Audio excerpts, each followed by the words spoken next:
Hemos escuchado tantas cosas durante el año, y ahora casi 3 años, sobre la guerra de Rusia-Ucrania, sobre líneas rojas y supuestamente Rusia las cruza y nosotros las cruzamos y no pasa nada. ¿Son reales las líneas rojas? ¿No lo son?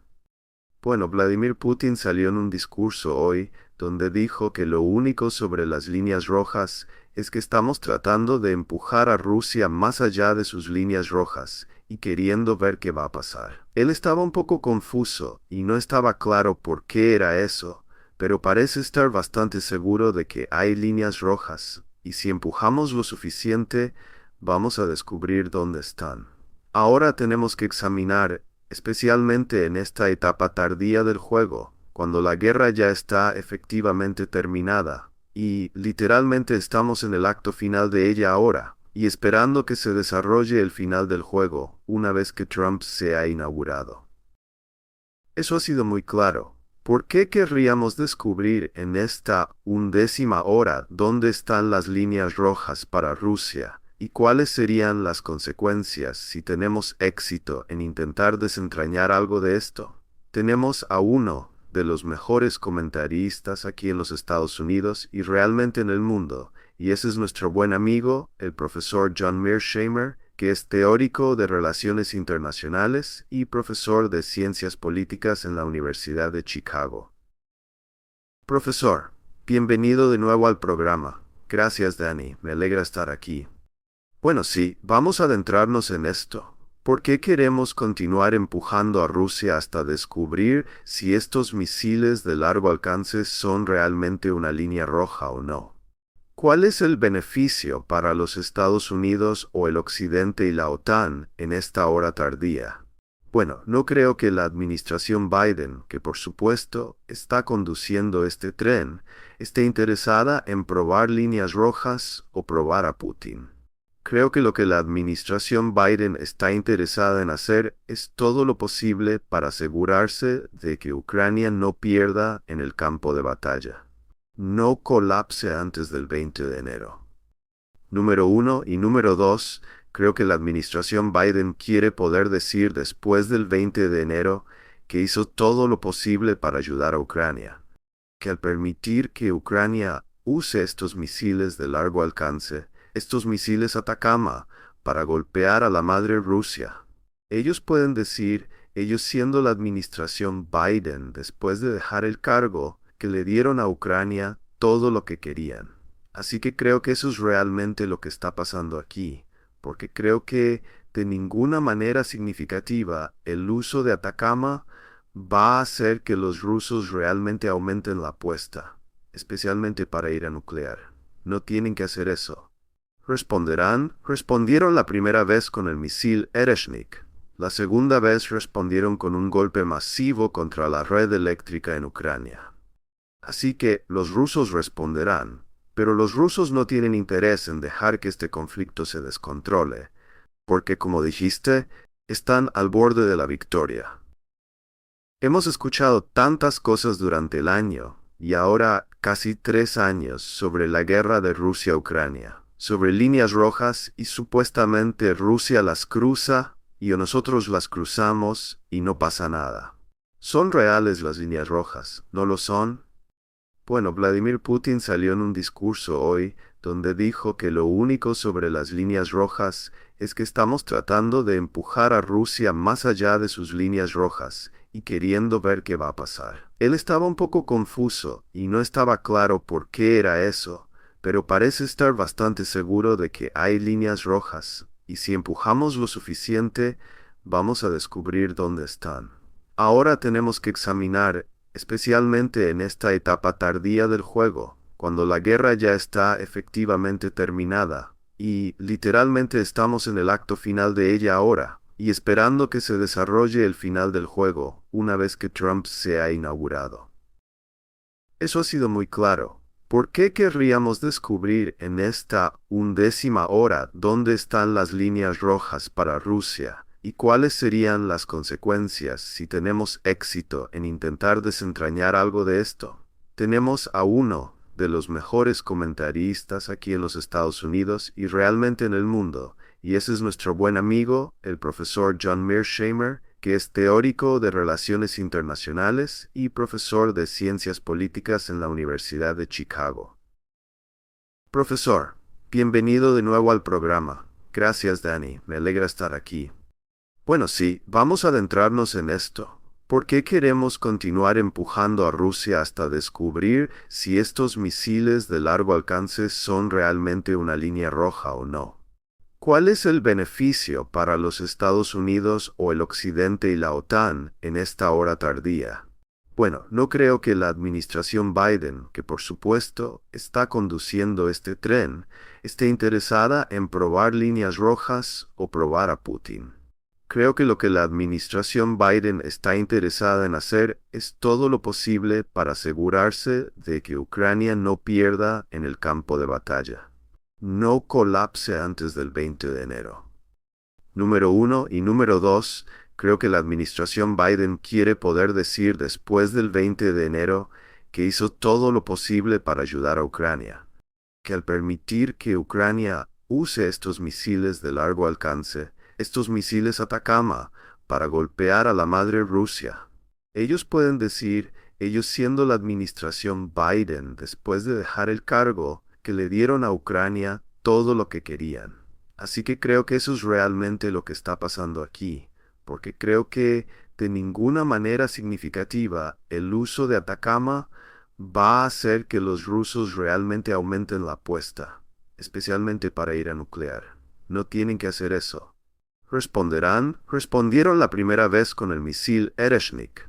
La segunda vez respondieron con un golpe masivo contra la red eléctrica en Ucrania.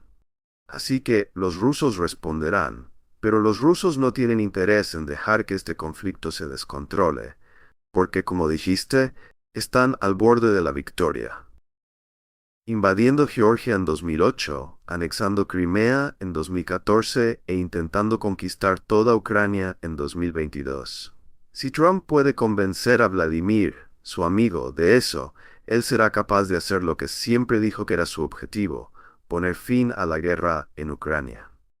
Así que vamos a ver esa lista que mencionó porque Zakaria dijo que como evidencia de que Putin quería recrear no la URSS sino el imperio zarista, dijo que atacó a Chechenia, a Georgia, a Crimea y luego ahora a Ucrania, como si no hubiera razón para ninguno de esos. Solo quiere conquistar. ¿Cómo respondes a eso?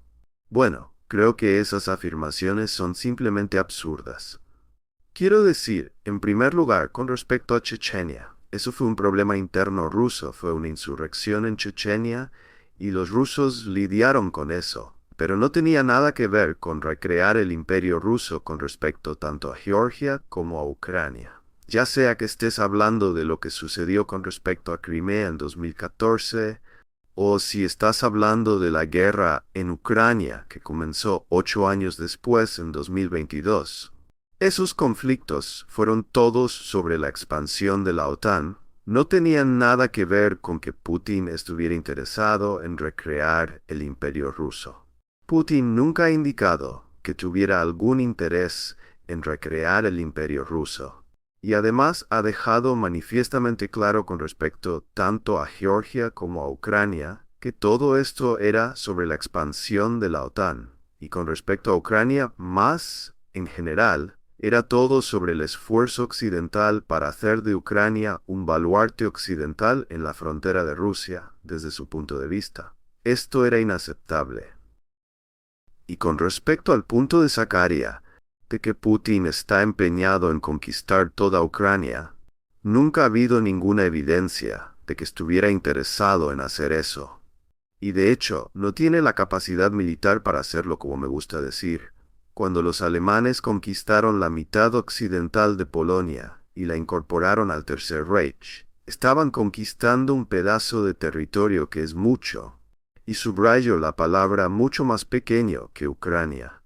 Y la Wehrmacht entró en Polonia occidental, con 1.500 millones de hombres. Putin entró en Ucrania con, en el máximo, 190.000 tropas. No iba a conquistar toda Ucrania con un ejército tan pequeño. Y además, inmediatamente después de que el ejército ruso entrara en Ucrania, Putin lanzó señales de paz a los ucranianos, lo que llevó a las negociaciones de Estambul. Nadie lanza señales de paz que conducen a negociaciones en Estambul si está interesado en conquistar toda Ucrania. Esto es un cuento de hadas que escuchamos una y otra vez y está todo diseñado para hacer parecer que Putin es el principal responsable de este desastre en Ucrania, y que si abandonamos a Ucrania o perdemos a Ucrania en este momento, será el fin del mundo, y por lo tanto tenemos que permanecer en la lucha y redoblar. Y ciertamente eso es el resultado para el lado ucraniano. Y Volodymyr Zelensky nunca ha sido nada más que un partidario completo de esa idea. Pero sabes, tienes que llegar al punto, o tú, es decir, el oeste, en algún momento, nuestros líderes tienen que llegar al punto de donde decimos sí, sería genial hacer eso, tener ese resultado que queremos que Putin no vaya a ganar, etc. Pero seguir por ese camino de verbalmente y estableciendo esta narrativa que el suelo no apoya y que Rusia ha continuado ganando va a llegar a algún tipo de colisión fea en algún momento, porque no puedes mantener la ficción para siempre. Sí, pero 2 puntos rápidos. Dani, uno es que quieres tener cuidado de no desear una derrota rusa, dices que sería una buena cosa. Si eso pudiera pasar si los rusos perdieran la guerra en Ucrania, creo que hay una muy buena posibilidad de que usarían armas nucleares. Quieres recordar que los rusos ven lo que está pasando en Ucrania como una amenaza existencial, y si los rusos estuvieran perdiendo en Ucrania, y si las sanciones estuvieran funcionando, y pareciera que Rusia iba a ser sacada de las filas de las grandes potencias, creo que los rusos probablemente recurrirían a las armas nucleares. Con respecto a mi segundo punto, estaría de acuerdo contigo completamente. Es hora de darse cuenta de que hemos perdido esta. Nosotros, es decir, el oeste, y que lo mejor que podríamos hacer especialmente para Ucrania es poner fin a este conflicto. Tú y yo, por supuesto, hemos discutido esto durante mucho tiempo.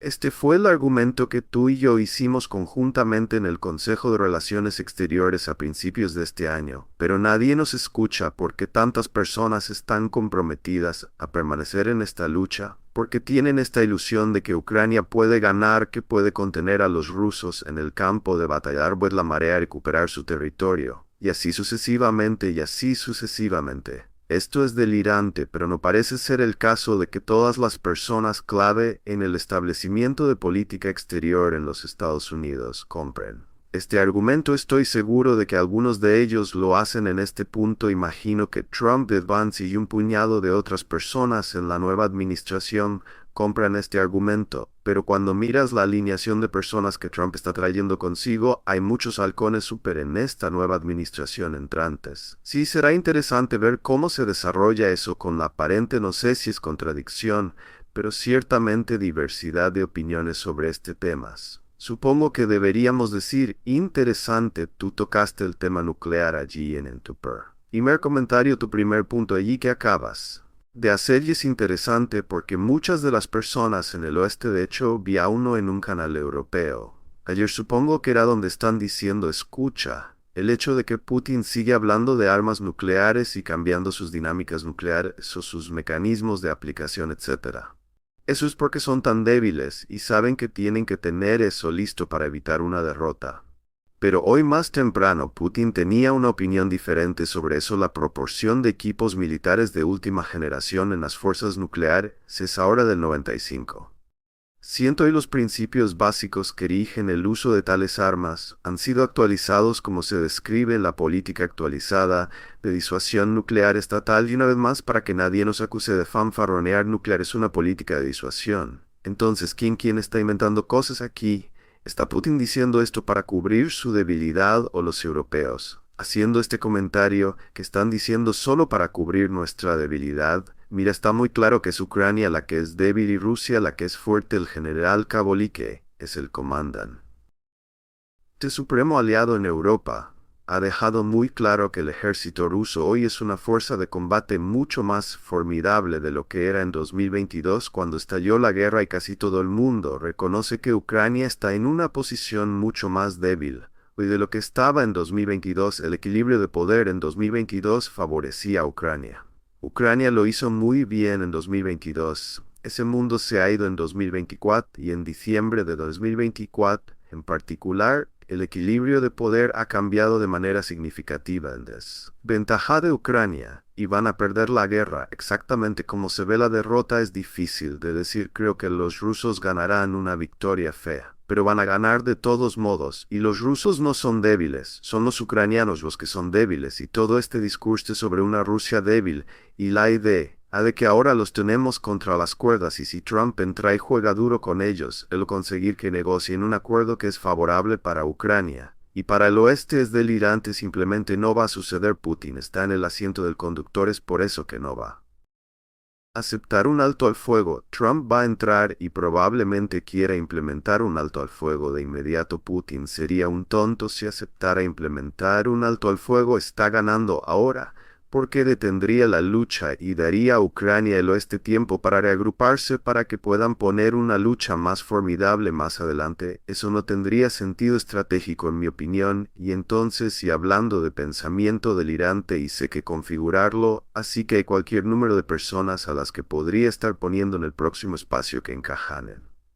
ese espacio, pero probablemente el más importante es Volodymyr Zelensky, quien ayer hizo en sus videos diarios que hace este mensaje de agradecimiento bastante extraño a sus tropas en Kursk. No estoy seguro si pudiste leer todas las palabras, es un poco pequeño en la parte inferior de la pantalla allí, pero está agradeciendo a sus tropas y tripulaciones por ayudar a lograr las condiciones para la paz.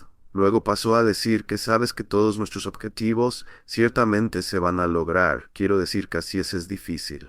Incluso preguntar con cara seria piensa sobre eso, pero quiero decir, solo miremos la primera parte, primero sobre el área de Kursk. Hay algo en absoluto en el área de Kursk, y creo que tal vez de lo que él está hablando aquí mucha gente especula que se apoderaron de ese terreno. Lo están sosteniendo tan ferozmente con lo que tienen para que puedan cambiarlo por otro territorio en otra parte. ¿Cómo ves eso? Bueno, creo que probablemente eso es un reflejo de su pensamiento, que si pueden aferrarse al saliente de Kursk, que cuando lleguen a la mesa de negociaciones, eso será una ficha de negociación importante. Pero no creo que vayan a aferrarse al saliente de Kursk. Con el tiempo creo que eventualmente cuando los rusos vean una apertura apropiada cerrarán completamente.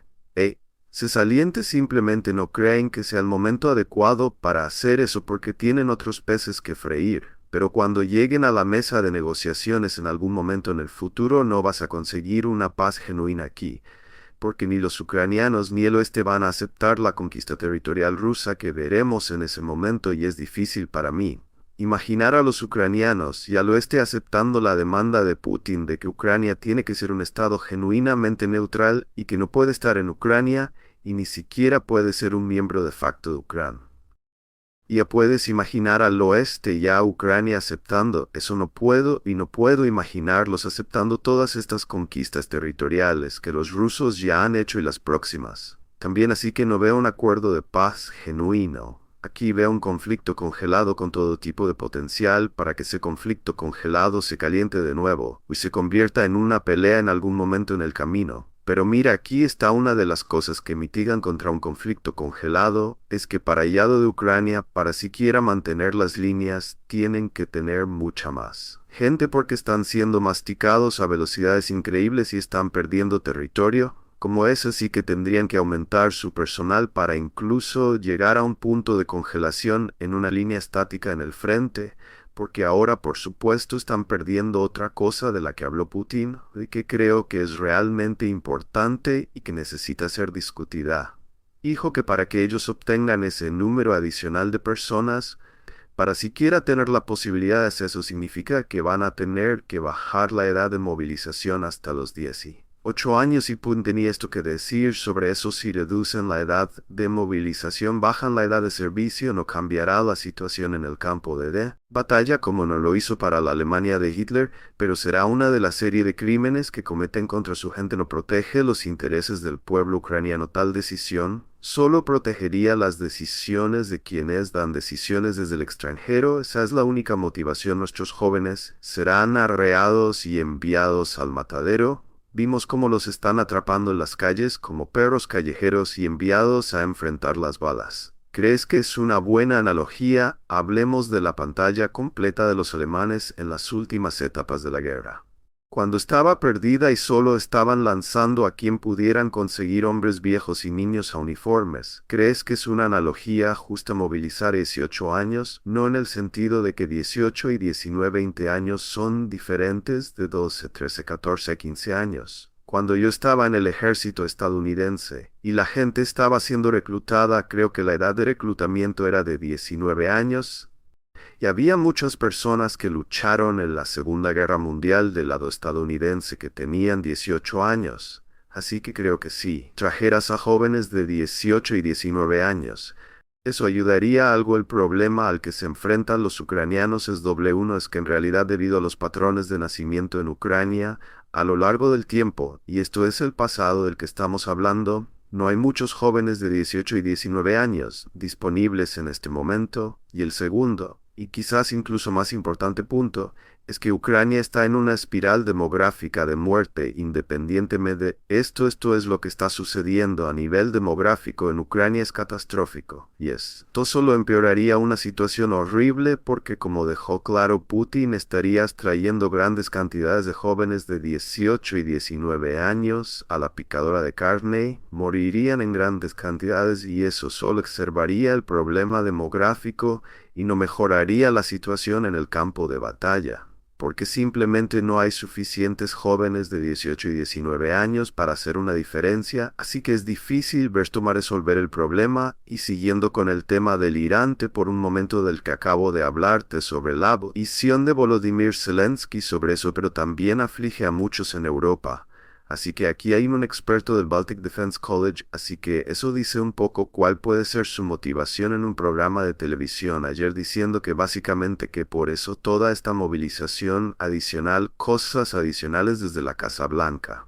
Porque realmente Rusia va a desmoronarse en cualquier momento. La mayoría de la UE creo que está en el hallado correcto de esto y ciertamente ahora hay conversaciones entre Francia y Polonia sobre poner personal militar de la UE en Ucrania, así que creo que a medida que pasan los días Putin se ve más débil y más de quiere mostrar fuerza tanto como sea posible, así que ahora simplemente se convierte en un juego de ajedrez diplomático en anticipación al 20 de enero. Explícame, dame cualquier escenario plausible por el cual Putin desde su posición actual de fuerza va a negociar algo que va a permitir que las tropas occidentales actúen como pacificadores dentro de Ucrania.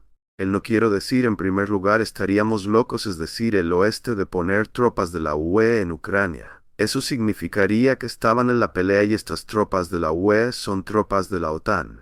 Y eso significaría que la OTAN estaba involucrada en la lucha con Rusia. Esto es lo que hemos estado tratando de evitar todo el tiempo. Sería una locura. Putin nunca toleraría eso. Él tendría que ser un tonto estratégico de primer orden para consentir en permitir que el oeste ponga sus tropas en Ucrania. Simplemente no puedo imaginar que eso suceda. Entonces, ¿por qué? Lo hacen personas inteligentes de otra manera, en el oeste, y él está lejos de ser el único. Obviamente lo estás escuchando en Francia y en el Reino Unido. Sus líderes están hablando abiertamente de eso, porque hablan de algo que cualquier evaluación racional diría que es un tema muerto antes incluso de que comience. Es muy difícil.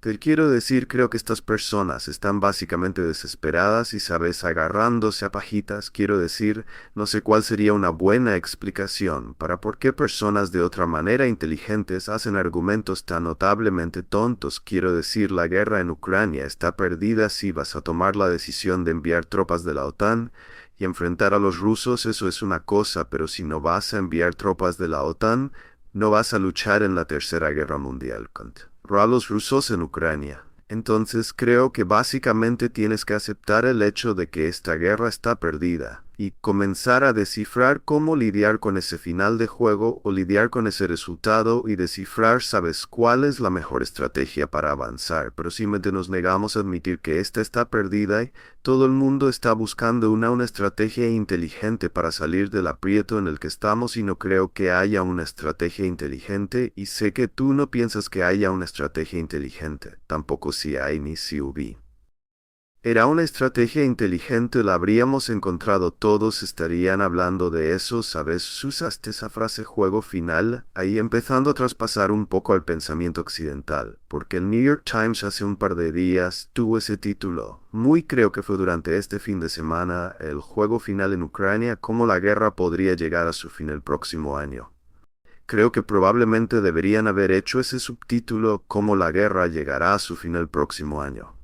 Pero una de las razones por las que creo que el New York Times finalmente está llegando dotar de este reconocimiento es porque es difícil pasar por alto las matemáticas básicas. Wall Street Journal la semana pasada habló de cómo se habían disparado más de 6.000 drones, explosivos y misiles contra Ucrania en el mes de septiembre, octubre y noviembre, solo que en ese momento era 3 veces más que el número que disparaba durante los 3 meses anteriores. Así que te muestra en todos los sentidos que la capacidad industrial de defensa de Rusia continúa expandiéndose y la cantidad de municiones que pueden simplemente inundar todo el país de Ucrania está creciendo y hasta ahora en diciembre ese número ha seguido escalando y adicionalmente de acuerdo eso resulta en el terreno, ves eso si puedes ver eso en el medio, el número.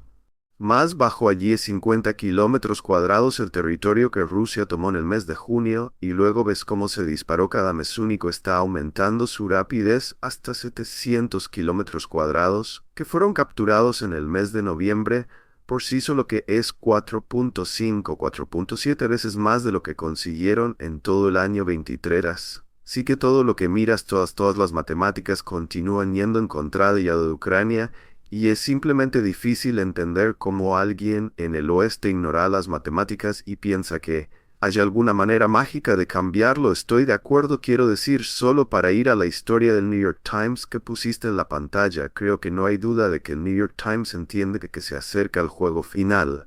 Pero lo que el New York Times y otros medios y otros miembros del establishment de política exterior están tratando de hacer un caso de cómo podemos obtener un resultado verdaderamente excelente una vez que hay una negociación final o algún tipo de acuerdo de este conflicto. Todavía están trabajando bajo la ilusión de que podemos efectivamente ganar en la mesa de negociaciones. Pero como tú y yo ambos sabemos, para ganar en la mesa de negociaciones tienes que ganar en el campo de batalla.